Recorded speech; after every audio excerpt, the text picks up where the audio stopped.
Hey everyone, it's technology expert Burton Kelso with another tech tip to help you get the most out of the technology in your life. Today we're talking about email accounts and how they're linked to your online accounts. This may not sound like a big deal, but one of the problems of having email accounts linked to other online accounts is that it makes it easier for cyber criminals to get access to your personal information. That's right. The more accounts that are intertwined, like my fingers are, it means it's easier for cyber criminals to get a hold of your personal information. There probably have been many times that you have signed on to social media sites or other add-in sites with the same email address. The more sites that you let have access to your email, it means it's easier for cyber criminals to get a hold of your information. So what do you need to do to unlink these accounts? And the thing that is the most challenging is to figure out which accounts are linked to your emails. But luckily, there are some easy things that you can do in order to find out which accounts have access to your email. So without further ado, let's take a look at some screenshots of things that may have your email, and then we'll actually look at some other things that you can do to find out who has access to your email and steps that you can do to kind of minimize the amount of people that have access to your email. Because remember, your email address is a gateway to a lot of your online accounts. So all it takes is your email address and probably some of those easy to use or easy to remember passwords that you use to get into your accounts, and cyber criminals have access to your entire history, especially email accounts, which many of you I know are using to store your personal information, which you know you should not be doing. So let's take a look at what accounts are being used and what you can do to minimize that. So we're going to take a screenshot at Yahoo Mail. So Yahoo Mail in the past couple of years has allowed you to integrate different email addresses with your Yahoo account. Now the idea with many of these services is so that you will use one central location to access all of your email accounts. It doesn't matter if you have Google, Yahoo, Outlook.com, or even your own domain.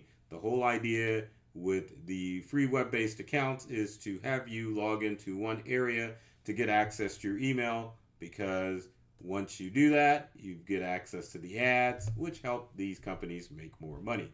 So with Yahoo Mail is an area under mailboxes where you can go in and you can add either an email alias for Yahoo, or you can add a mailbox list. See it where it says you can connect your Google, Outlook, or even your AOL. AOL, right? Who uses AOL? Well, believe it or not, there are a lot of people still using AOL to access their email. So you can interconnect all of those accounts. So if cyber criminals were to get access to your Yahoo account, if you've got all of your email addresses listed under the mailboxes, then they would have access to all of those accounts by just getting into your Yahoo. So my suggestion would be to go into Yahoo Mail if you're still using it, and to remove those addresses or those emails altogether, because you don't really want all that email to come into one central location. And it's just a simple matter of removing those email addresses out of Yahoo and using one account. Now, with the next one, which is Google, it's a little bit different story. So Google, like some of the social media services out there, will allow you to access third-party apps with your Google email account. Now, there's an alert that pops up when you go to specific websites that will allow you to sign on using an online account. One of the first ones that I can think of that comes to mind would be you small business users that are using Wix to design your website. You have the option to log in with either Facebook or with Google, and there's other sites that allow you to do that as well. But when you do that and allow social media and email sites to access with your account, it creates a section where these third-party apps have access to your email. Now, the challenge with third-party apps having access to your email is, let's say that one of these accounts were to get broken into, say your Zoom account, Slack, or even your Microsoft apps that have access to Gmail. the problem that occurs with that is when those accounts are hacked or become breached, which is kind of the same thing, they have access to your email. That means one more step that cyber criminals have to get a hold of your online accounts. So the best thing to do when you're logging into accounts is to make sure that you are logging in separately with an email address rather than allowing an app or an email to or your email service to have access via an app.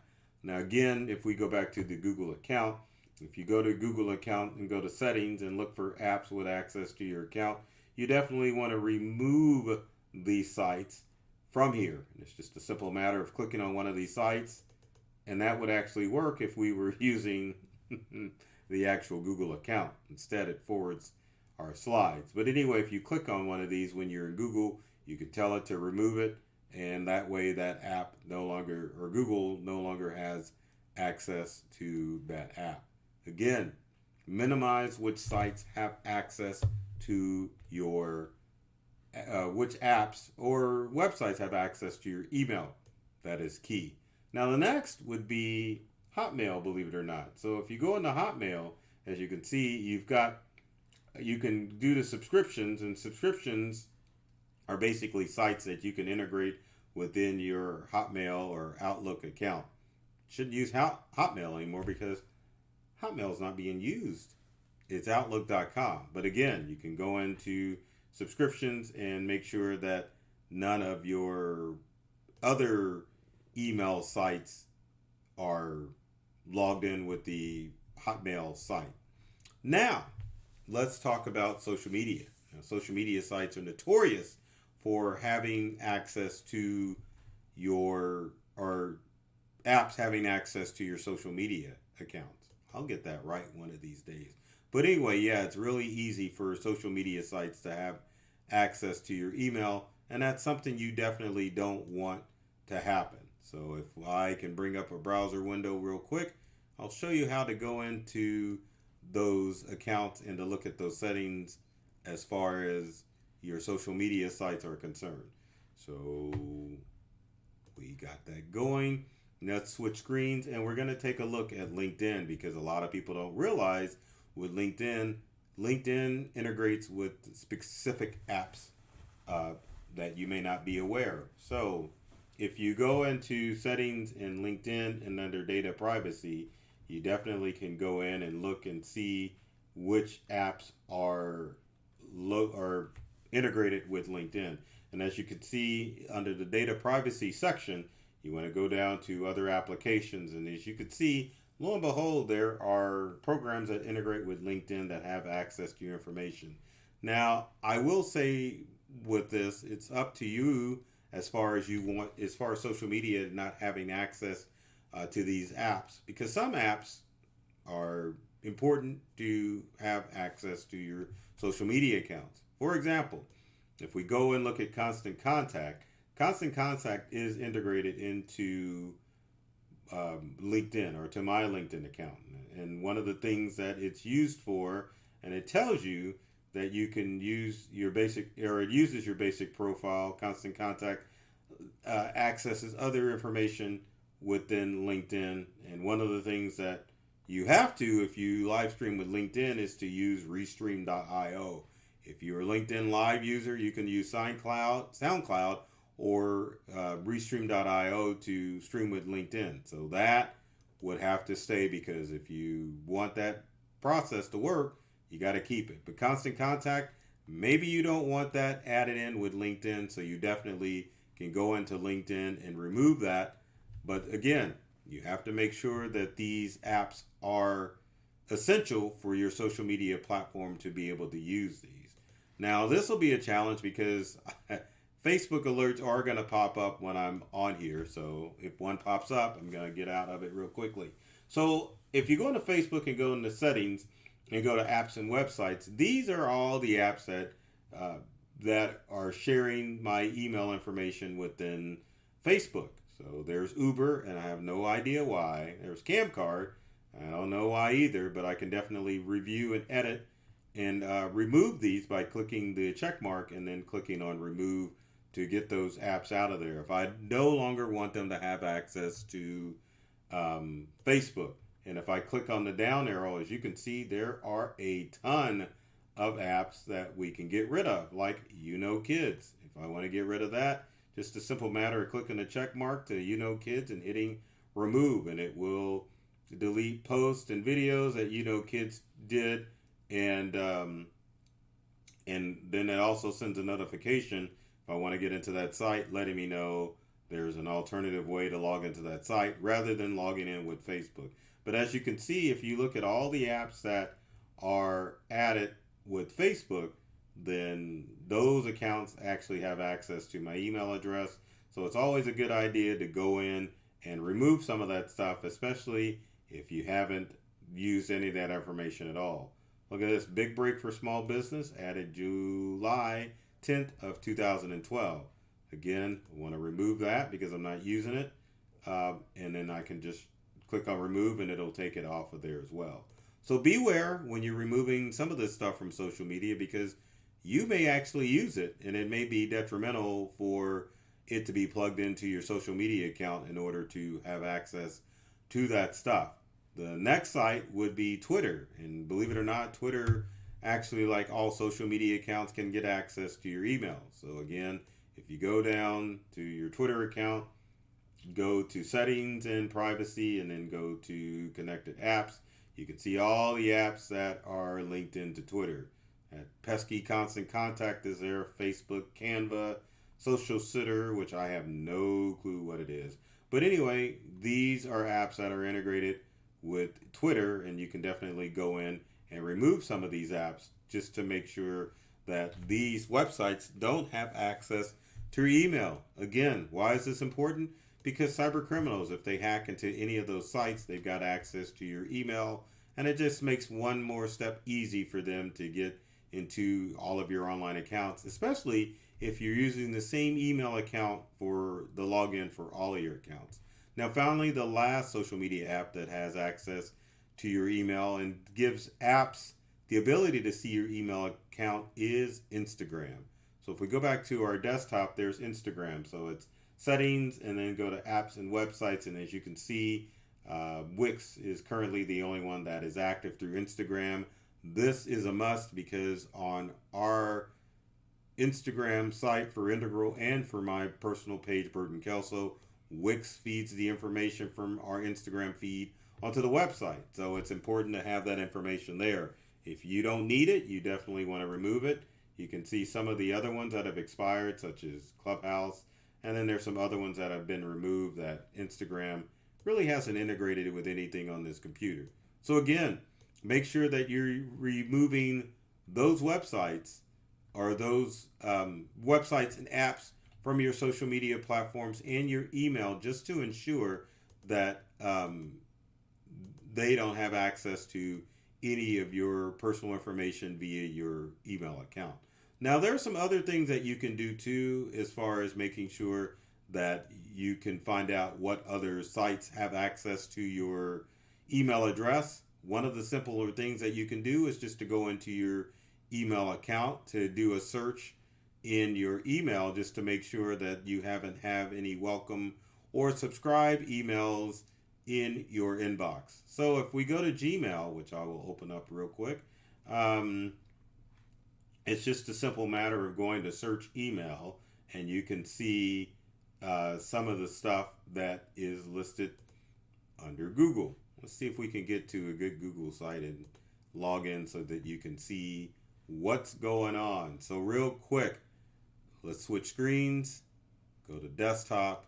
Just a matter of going to search at the top and typing in what you want, and find out or type in words like verification, like welcome, confirmation, unsubscribe, any of those keywords in your search for Google or any of your email programs will let you know if there are accounts that you may have signed up for or websites that you may have signed up for that are that you may have unknowingly shared information with as far as your online accounts are concerned. And then finally, you can go in to check the settings of your browser. One of the things that people are doing now, which I don't have a problem with, is that they're saving their logins for their online accounts within their browser. So if you were to go to Google or Firefox and go to settings and then go to passwords, then you can definitely see where that information is stored, and then you can figure out which online accounts have access to your email. Um, it's too numerous because there's too many browsers out there to show you, but definitely for any browser you use, if you go with Safari, Firefox, Google Chrome, if you go into settings and go into password, it'll give you a list of all of the saved passwords for websites, or even if you've never saved your password for a site, all of those browsers will allow you to look into the password section to find out if indeed you've logged into a site at some point, and then you can go log in directly to that site to make sure that you either sign out of that site or you at least have an idea of which sites you have access with your email. Many people don't realize that when email accounts are leaked out on the dark web, that they come from websites that may have been compromised. So if a popular or an unpopular site is broken into, then it definitely can cause your email to be leaked out, and you can, and then it's harder for you to figure out why or where is this coming from. One other thing that I would suggest too, if you suspect your email may have been hacked, then one good site that you can go to is haveibeenpwned.com, which I'll show you here. If you go to haveibeenpwned, you can definitely check and see if any of your email accounts have been compromised in any large-scale data breach. Same thing for phone numbers too. You can type in your phone number or your email just to make sure that your phone number has not been leaked out. Now, we'll share this as well. As far as information on your smartphone, it's the same thing as far as making sure that your email and your online accounts are not sharing that data. It's easier for you to definitely do it from a desktop computer, but as far as doing it from a smartphone, it's kind of a hard thing to do. So if you're a smartphone user only, you may have to log into someone's web account on their computer to find out if those accounts have been compromised. So keep that in mind. So if you have comments and questions, leave them in the comment section below. I'd love to hear from you to find out what I can do to help keep your email safe. And if you have any questions about things that you need to be doing to make sure that other online accounts aren't having unauthorized access to your email. As always, with every video, if you like this video, be sure to share, like it, follow, or whatever you can do to show some love to myself, Burton, Kelso, the tech expert, or my company, Integral. Also, be sure to follow us on social media, because on all our social media accounts, there's tons of tech tips and tricks that are designed to help you get more from the technology you use at home and at work. So I love technology. I've read all the manuals, and I'm serious about making technology fun and easy to use for everyone. So take care of yourself and do many things to make you smile. And thanks for watching.